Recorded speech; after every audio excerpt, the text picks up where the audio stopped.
The heck was that?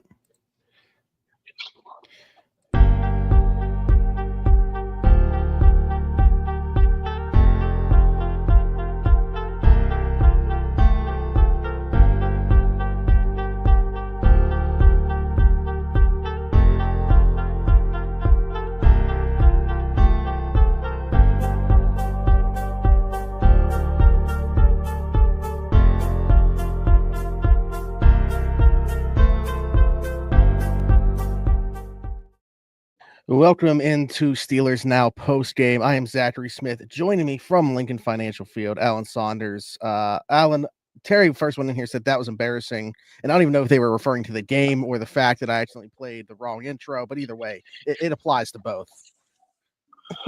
Yeah, I mean, I'm not sure embarrassing is the right word. I think enlightening is probably more like it. I think Can this you is really good. elaborate on why it's enlightening? I think the Philadelphia Eagles are probably the best team in the NFL, 1 through 22.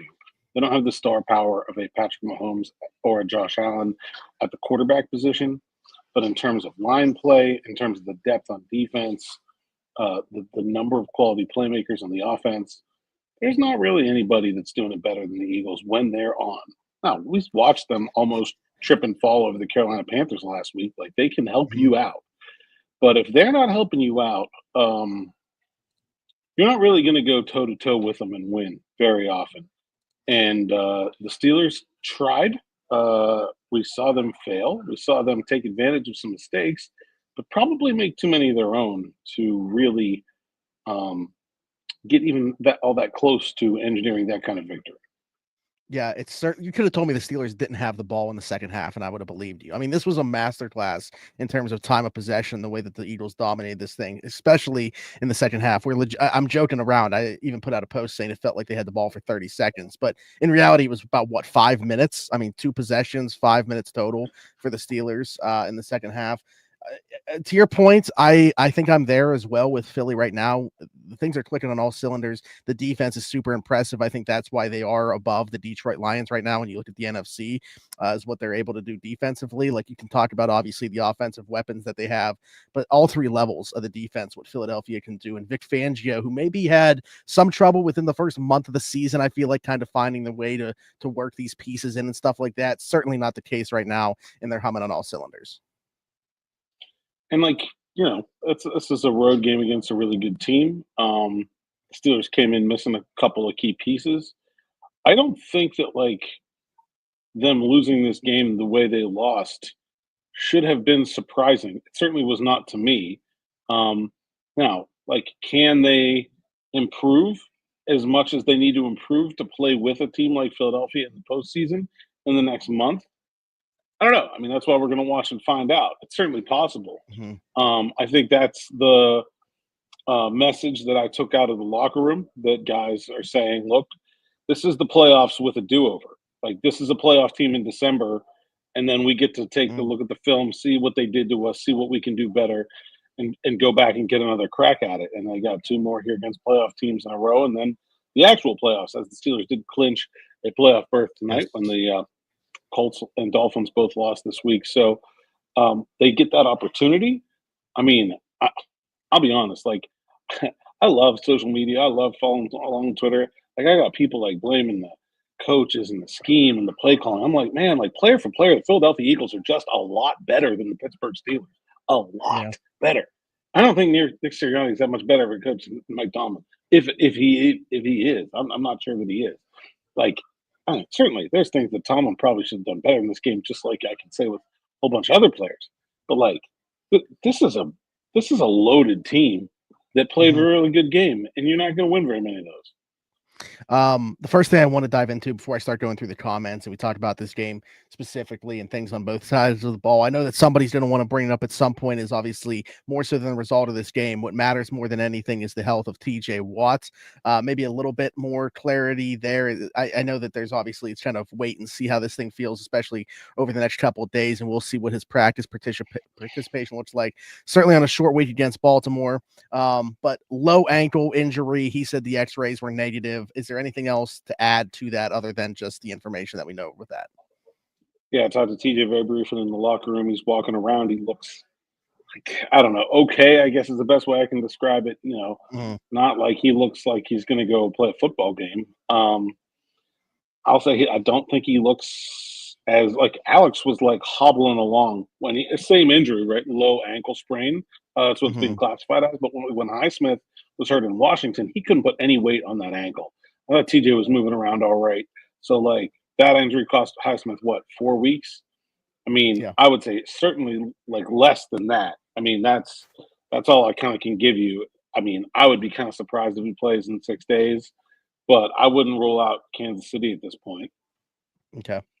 All right. I feel like I'm not saying that it's for sure gonna happen in this type of injury. Like again, you never really know, but I almost feel like just on the surface, it wouldn't shock me if he plays on Saturday. Like I don't know how impactful he would be, but it wouldn't surprise me if he tried to give it a go. Yeah, that's another thing too, is that you kind of have some leeway with a guy like that, where like, hey, if he could give you 20 good snaps, you probably want to take him, right?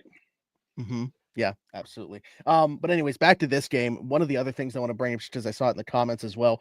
Najee Harris picked a hell of a time to have his first fumble of the season, and it seems like every time the Steelers lose, something happens that like doesn't happen any other time, and there's just some wonky thing that happens throughout the course of the game. I want to ask you two things about that. Well, one is more, I guess, a question about just that play that they were running in general, but the other was like. Do you also, because we were saying that never really felt like this game was in question for Philly, but that was a one possession game at that point. So like the Steelers had an opportunity in front of them to tie the game up on that possession. Najee fumbles, and then Philadelphia immediately goes back down and gets 7. So did you feel like the Steelers were still in a spot where they could win at that point, or you just felt like it was never in question? And then the other thing I wanted to bring up was the play itself, just because I saw a lot of people complaining about how many times they've obviously gone to the halfback toss, and also specifically with Najee. Yeah. So first things first, I want to plant the seed of something else we need to talk about. Okay. A couple of things happened that have never happened before. 5'7" Calvin Austin picked a fight with two defensive backs. That's never happened before either. So like we could talk about that. Najee Harris was his first fumble of the year at a really bad Oh, time. Um, I just just I thought don't about think something. that I don't think that there's any way that like you can kind of explain it away. I mean, he just took his eye off the ball. Um, there's nothing wrong with that call. There's nothing wrong with that play. Um, I like the idea of what they're trying to do. They have a good overload where it's this 3-on-3. You're kind of cutting the field in half. Russ gets to pick a side. Russ, I think, actually checked into that play on that Mhm. particular play.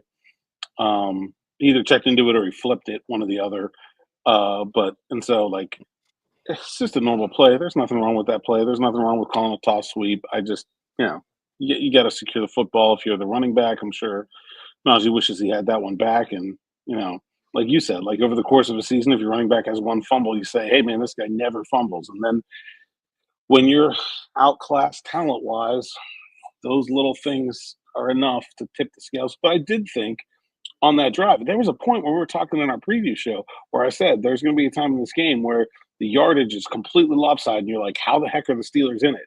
And that's where it Mhm. was. Like they had kind Yeah. of really had no business being in the game at that point, but they were. If they go down and score, it's a tie game. Like, I mean, even if the Eagles drive right back down and score just like they did, the Steelers are getting the ball back with I don't know 3 minutes, 4 minutes left, something like that. Like, not in a great position, but certainly in a winnable position.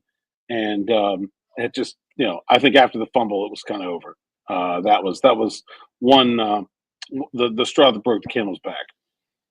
Um, I agree. I want to ask you something too, if you feel like that played into that, because we know how ball security and this team operates, and they should, obviously put a massive emphasis on that. We started to see some Cordero Patterson touches afterwards. Was that strictly because of the Najee fumble, do you believe, or was that just where we were at in the game? Them feeling like let's just, maybe not put Najee out there, Jalen Warren, whoever in position, and I don't know. I don't have an answer for that one for you. okay. Yeah, I see people. I mean, especially that swing pass. What was it like? 2nd and 21. We get a Cordero Patterson swing pass screen, and then the third down. Obviously, they don't convert on, and then they don't go for it on fourth down, and then they don't see the ball after that. So let me ask you about that. You mentioned Tomlin within that. This wasn't Well, he something I see had in the the first comments. down, and then Zach Frazier took a tripping Yep. penalty to make it 1st and 25. Hmm. Um, But go ahead. Well, no, I was going to ask you specifically about the decision not to go on 4th down there, 4th and 7, down by 2 possessions. I probably would have gone for it, but I mean, would it have if you mattered? can't Probably not. I'm just curious as to if you what your can't get a stop, you can't win the game anyway. So, Mhm. like, I don't know.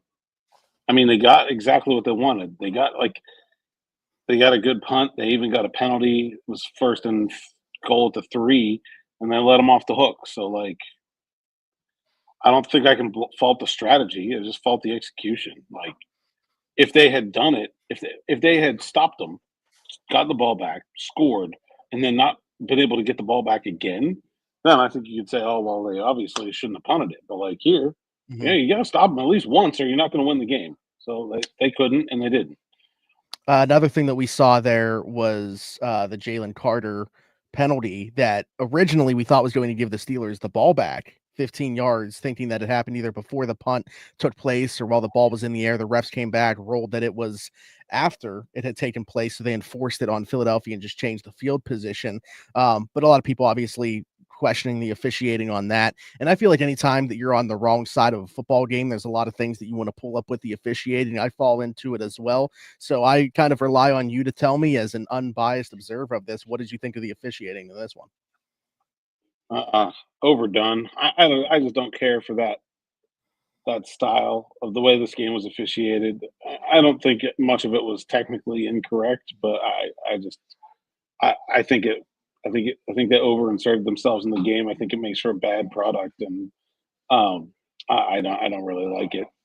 I thought they tried to like see, Mhm. and here's a place where like the Calvin Austin Darnell Washington thing.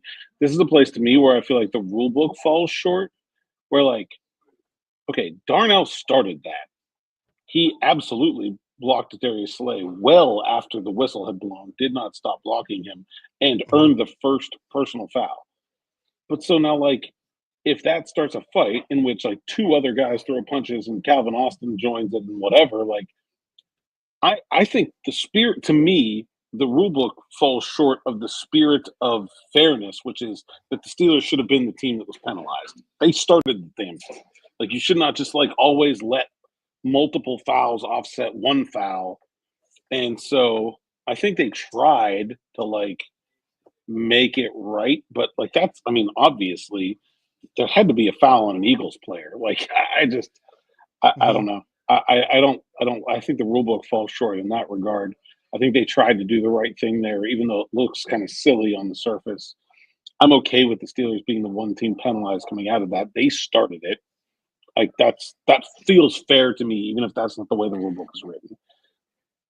That's kinda how I saw it too, just because I'm like, if you're trying to make a statement in terms of this is not what we how we want this game to go, but you have offsetting penalties and you're just gonna keep having offsetting penalties anytime something like that happens, I feel like you're not necessarily discouraging it enough, where if you're saying one team, like you're drawing a line in the sand and saying, if whoever starts it, that's the team we're gonna penalize. Hopefully, you put an Yeah. end to these types of plays happening after the whistle. I I'm not familiar enough with the rule book, but I wonder if they could have called an in the run of play penalty against Washington, and then they called dead ball fouls against Austin and the Mm, two Eagles.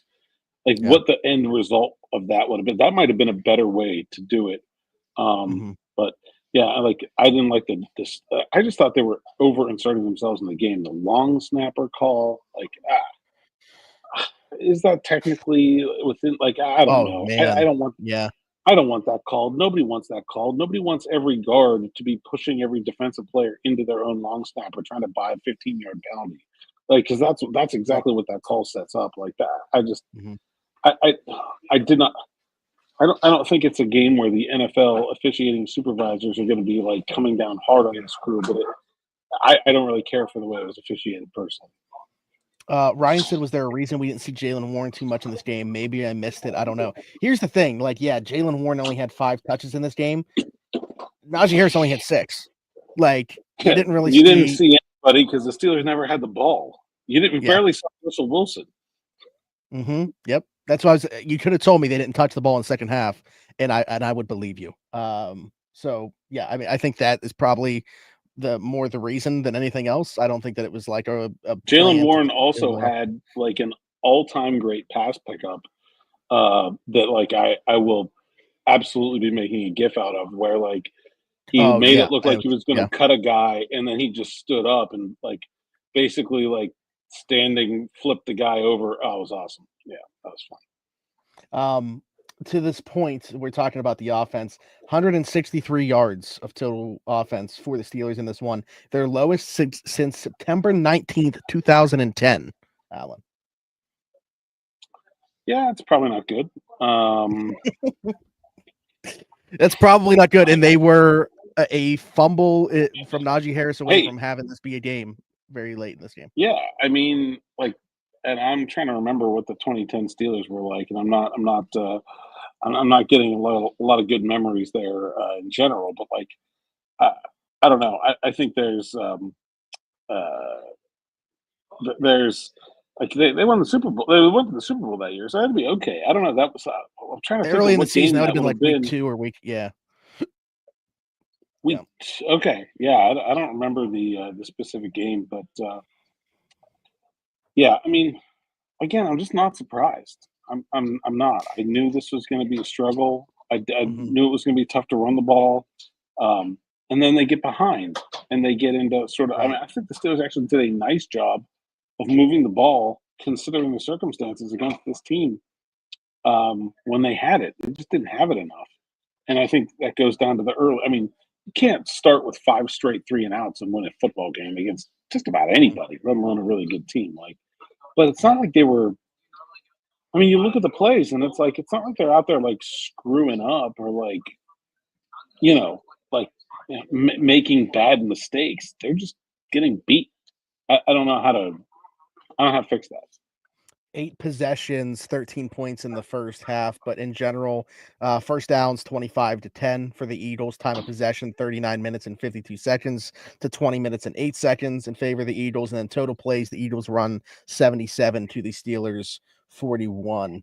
Um, to your point about like falling behind, I think that game script obviously wasn't favorable to them. I thought the Steelers had to get out to a lead in this one. If they fell behind, I didn't expect things to go well. And the other thing that I'll say about that is, man, like if Jalen Hurts plays like he did today, and I'm not saying he did anything spectacular, but you look 1 week removed from the way that he played against the Panthers to the way that he played today, the Eagles are very tough to beat when Jalen Hurts plays the way that he did today, when he's just super efficient. I know they had a couple turnovers, he had one, but I think that when he plays like that, that is when they become, above everybody else in the pecking order here.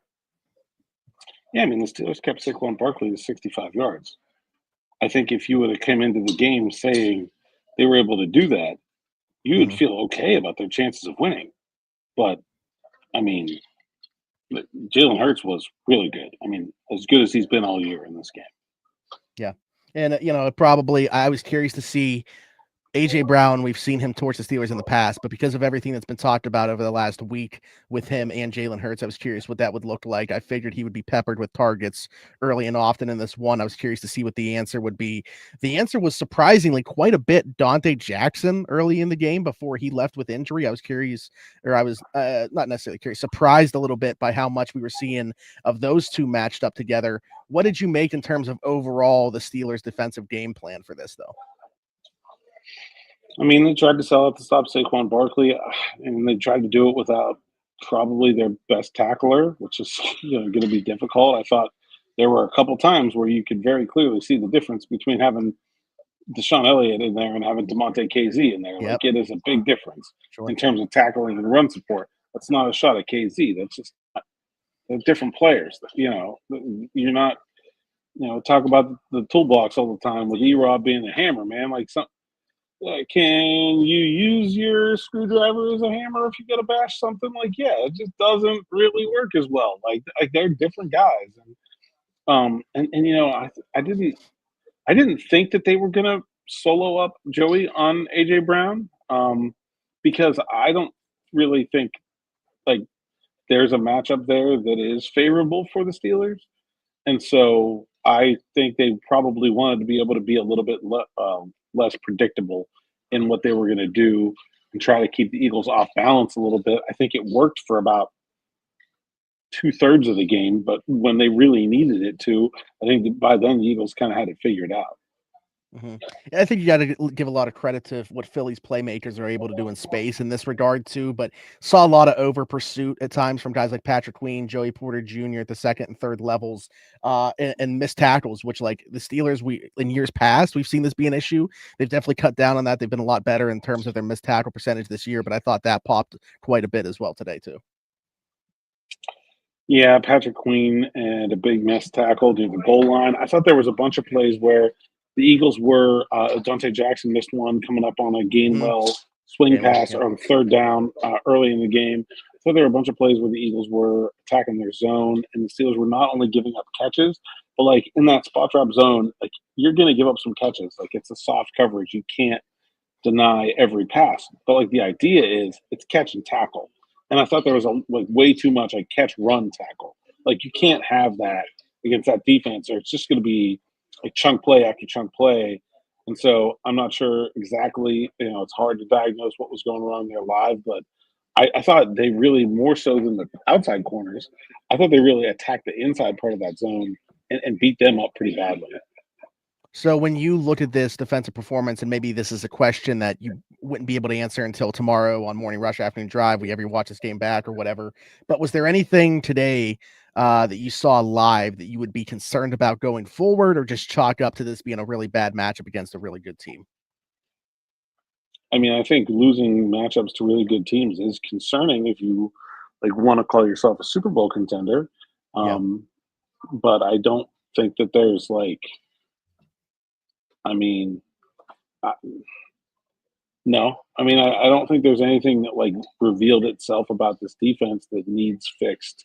They had some communication problems. I assume that has to do with different guys in there, and had a couple busted coverages, which we haven't seen a lot of. I thought Minka actually looked pretty good. Had a couple TFLs playing up in the box, but Mhm. he's not Deshaun Elliott either. Like they're different, and um, you know, I think I don't think I learned anything new about the Steelers defense. I think Yeah, this that might have is been a better question to ask, was if there was anything that revealed itself in this game that we didn't already know.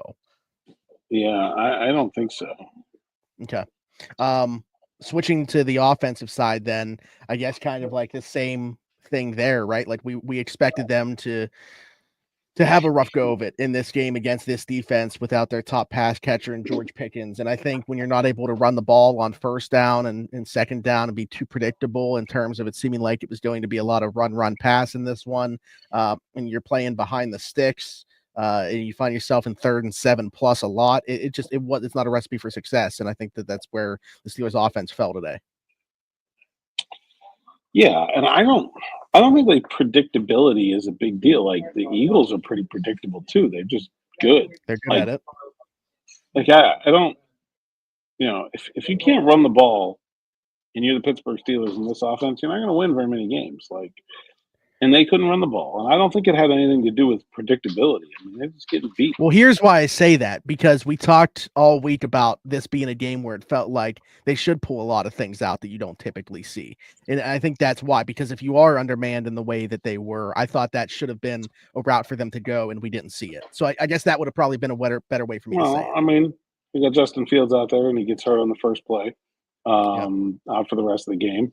They ran a flea flicker. I mean, and They did. could they have gone to the? I mean, they barely had the ball. I think that's like Yeah. usually Yeah. you want to go to like some trick plays, like you get you get a first down. You get the defense on their heels a little bit, and then you're gonna okay, let's go to the changeup. Like you know, it's like a pitcher. It's like every at bat is the beginning of a new inning. Like you're not gonna throw them the curveball. You haven't thrown them the fastball yet. Like you kind of have Mhm. to build a tendency to break it, and didn't have the ball long enough to really do that. Yeah, 10 total possessions in this one, as we've said, 8 in the first half, just 2 in the second half, which is insane to think about. Um, but yeah, those were kind of all my notes, Alan. Is there anything that we didn't touch on yet that you were live viewing is on your mind? No, I don't think so. Okay, well, if we got any stuff that we got in the comments, any questions or anything that we want to get to, let me kind of skim here and see if there's something I've missed. I've tried to bring up things as I saw them, but I did like this one. If you're going to fight in the parking lot after the game, from Mr. Tummy. I like that too. I'll go cover a fight in the parking lot right now. That would be insane. Anyway, a player that we've talked a lot about has been Mike Williams. I think just one catch day, but again, bring up we're gonna keep going back to the same well, right? It's like, they didn't even have the ball. How many completions did Russell Wilson have? Like 13 in general, something like that. I mean, So I think he did throw the ball to Mike Williams once, and it got broken, 14 for 22. batted down at the line of the scrimmage. Yeah. I mean, he was out there. Steelers receivers were by and large not getting open. Yeah. That was something too, like, and again, I don't know that this would have been successful. Tom Brady called for it once and it immediately happened. He's like, they just got to run some easy in breaking stuff, more crossers. Immediately we hit Ben Skronik on a crosser for a first down. And I was curious to see if we would see a bunch more of that going forward, like some across the formation stuff. Again, the execution just wasn't there. They didn't have the ball. Yeah. I think, so I have this is gonna be my column, and so maybe this is a hot take, but I think, Okay. like, if you're a Steeler fan and you watch this game and you maybe watched it and maybe rewatch it even, and kind of put the Steelers glasses aside and watch how good these Philadelphia Eagles are and how balanced they are and how dominant they are in the trenches. And, like, the Steelers aren't that good yet, and that's okay. But, like, they're building that team, like, from that exact blueprint. And, like, you can see the pieces of it coming together. It's just not there yet. Like, that's okay. It's Omar Khan's in his second full year as Steelers general manager. Like, they're starting a process, and I think they're a lot farther along than they were a year ago. And I think, like, it's like watching this Eagles team is sort of like a peek into where the future is going for the Pittsburgh Steelers, and I think that was pretty awesome. Yeah. I think what makes that maybe a bit tougher of a pill to swallow is just because, like, the clock's ticking on quite a few of their like, on obviously the window with Russell Wilson as the quarterback, with Cam Hayward, and TJ Watt has been here for a while. He's in his 30s now already, and he hasn't even, been a part of a team that's won a playoff game. I know that that's not the goal. I just wanted to bring that up again, but I think that is probably why there's a little bit more urgency, like understanding that, yeah, they're not a complete team yet. They're not with that upper echelon. Maybe they're in like that second tier right now, but I think that's why, Steelers fans want to be obviously within that group. I mean, everybody does, but Yep. it's very difficult to get there quickly, and I think they're very much on the right track to getting there. Yeah, I agree. But would you say that that's correct, what I said within there, that they're not, maybe they're in that second tier? And if so, who do you all believe is within these tiers of the? I put them with Baltimore. I mean, sort of Cincinnati in the big picture. Obviously, they're struggling this year, but they have a lot of the right pieces. Yeah, I mean, really, it's in your mind, not who can win the Super Bowl this year? There's 4 teams. You can figure it out. Okay. Detroit, Philly, Buffalo, Kansas City. If somebody else gets to a conference championship game, it's a big upset. All right. You hear that, folks? When it's Pittsburgh and Buffalo in the AFC Championship, it's going to be a big upset. It will be. Any closing thoughts, Alan, before we get out of here? I think that's all I got. Okay. Good stuff. Obviously, you back for a morning rush, afternoon drive. Are we? Can you tell? Are we going to get a later morning rush? I know it's going to be a long night, obviously, for you, but I need to give a Tomlinism here. I don't know. We'll ford that river when we get to it. Right now, the hay is not yet in the barn, and I don't know what color my barn is painted. There we go. Beautiful stuff. Beautifully painted picture. Be sure to like, subscribe, hit that notification bell here. Of course, we appreciate everybody, whether it's in the live chat or watching back. Be sure to comment as well. Alan, tell the people where they can find you. At @Saunders_PGH on X, Instagram, TikTok, and Blue Sky. PGH Steelers Now. Please go to SteelersNow.com. and read all our written content. And subscribe, hit the notification bell here on YouTube for more coming up. There we go. Leave us a 5-star review and subscribe if you're listening somewhere else, Apple, Spotify, wherever you get your podcast from. You'll find us there. Just search Steelers Afternoon Drive for all of the audio content. You'll find us there. And then also on TikTok. Just search Steelers Afternoon Drive there, and you'll find us there. And then you'll find me everywhere, Zachary Smith, PGH, for Alan Saunders, and myself. This has been Steelers Now, post-game. We'll talk to you next time. Bye-bye.